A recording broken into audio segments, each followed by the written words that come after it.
Welcome back to America's Retirement Headquarters, home of the Retirement Guys Formula and America's Medicare Associates with Nolan Baker, Scott Kirshner, and Chaz Price.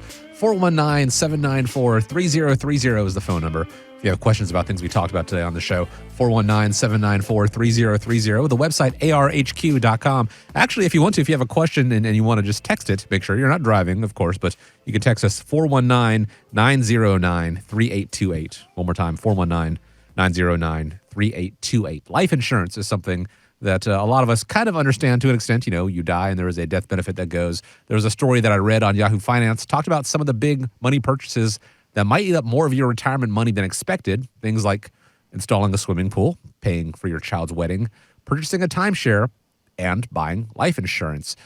Guys, is there ever an instance where buying a life insurance policy might be a good idea? It's a great question. This is Nolan. I have a kid in high school and one in college, and I have a wife that has a full-time job, really taking care of the family and the house. And I have a lot of life insurance. I think I've maybe got past that first phase. In September of last year, I paid off my mortgage. A lot of times people will say, well, I need enough life insurance to pay off the house if we die young. And, my thought process is I still need insurance while I have young children that get into their, 30s. Maybe my insurance need goes down. But there's three takeaways, I'd say, for those of you that are listening and you're wondering that question, do I need life insurance in retirement? Is number one, income replacement. Number two is with passing money on to your loved ones. And with number three, it's looking at long-term care. So as we look and we dive into those topics, all roads for retirement time lead to income. Mm-hmm. And so if you think about a husband and wife, each probably have Social Security, or they maybe have some type of pension. There's going to be some type of loss of income if one of the two of them pass away.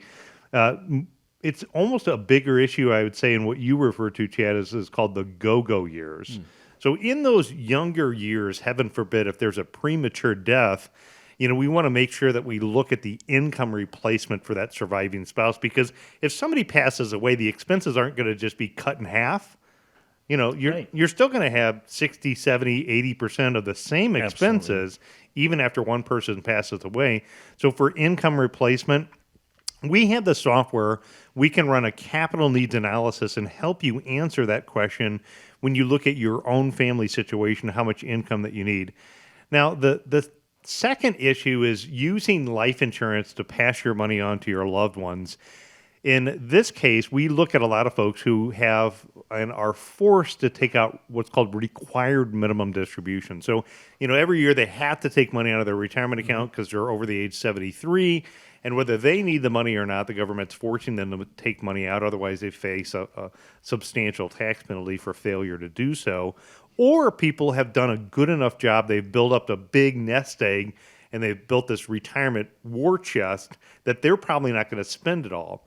Well, with a traditional retirement account, passing retirement dollars on to children or other loved ones besides your spouse is not usually the most efficient way from an estate planning perspective. And life insurance can be a great vehicle to pass wealth on. Keep in mind that what we think about is one way to keep and create wealth is to keep the government away from your money. And life insurance for hundreds of years has been used as a vehicle to pass income, tax-free, probate-free cash onto your loved ones if you set up and follow the properly named beneficiary designations and make all that happen. And the third area that's become so much more important, I think, today with the planning process is these hybrid policies. Mm-hmm. And what that is that's a long-term care policy, or I should say a life insurance policy that includes what would look like long-term care benefits. So critical, chronic, terminal illness benefits where you can accelerate those benefits while you're alive and be able to use them. Now, guys, I don't know about you two, but are those the type of vehicles when you're looking at it? And what are the type of things when you're looking at, do I need life insurance in retirement? You're meeting with clients. What are the answers that you guys are talking about? Well, no, that's a great point because the long-term care policies today are not the long-term care of old. It's totally different. One big thing to keep in mind, though, with life insurance, the older you are, obviously, the more it's going to cost. But The other thing to keep in mind is it is medically underwritten, and some people that are looking at any type of health issues or illnesses, cancer, stroke, or heart attacks, those are things that are going to maybe prevent you from getting that type of policy. So buying that before you get to the stage of needing something is always a better option. But you mentioned, Nolan, at the beginning, you've got mortgage paid off. You don't necessarily need it for that. The kids are grown and gone. I look at that and you still have a need for life insurance, even at that point, because the proceeds from life insurance are passed on tax-free. Right? I mean, these are monies that are passed on to the beneficiaries tax-free. I run into a lot of people that ask questions about Social Security, and I was talking to a couple this past week, and the wife was saying, well, what are my options if he passes away about taking, Social Security, because I'm going to lose mine, I get survivor. Well, that's going to be lower than what you were getting when you were both collecting Social Security. Mm-hmm. So even if you're replacing income prior to, retirement, you still have an opportunity with life insurance to replace income after retirement. Yeah, absolutely. And that kind of refers to the concept or the methodology that I use to calculate the life insurance need, which is called the human life value. Mm-hmm. You can't put a value on a human life, obviously, but there's the human life value is kind of an approach that we use to calculate a person's insurance needs. And what we do basically is we look for what their future earnings potential was. And so that, Scott, draws into consideration, it may not be the same at all points of your life. Sure. But when you take a look at what someone's future earnings potential is, and then you kind of look at that earnings potential for how many years they had to work, when you look at that total there, that's kind of how we calculate the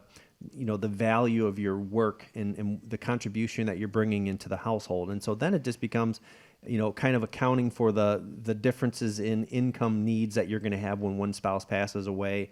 How much do we deduct as an estimate of what that person's expenses were from that lifestyle, from that income coming in, and then we factor in inflation and kind of just back it into today using complex present value calculations, basically. But we can tell you how much money we would need today if, God forbid, someone passed away. We expected them to earn a certain amount of money for this period of time, and then subtract from that figure the insurance that you have currently. And that, I kind of also related it to like diversification. We talked about that in many, many of our shows. And one of the things that I would always tell a prospective client contemplating life insurance is it's a piece of the investment pie. Mm-hmm. It's not the whole pie, right? But it's a piece of that investment pie, and it's something that everybody should be prepared for. Absolutely. There is more to life insurance than just that death benefit, a lot of different ways that it can be utilized, and it could be a valuable part of a retirement strategy beyond just, replacing that income after you've passed on, to explore the options and see if it could be a part of your retirement pie. Give a call, 419-794-3030. You can also text if you prefer, 419-909-3828. You can always find them online, arhq.com.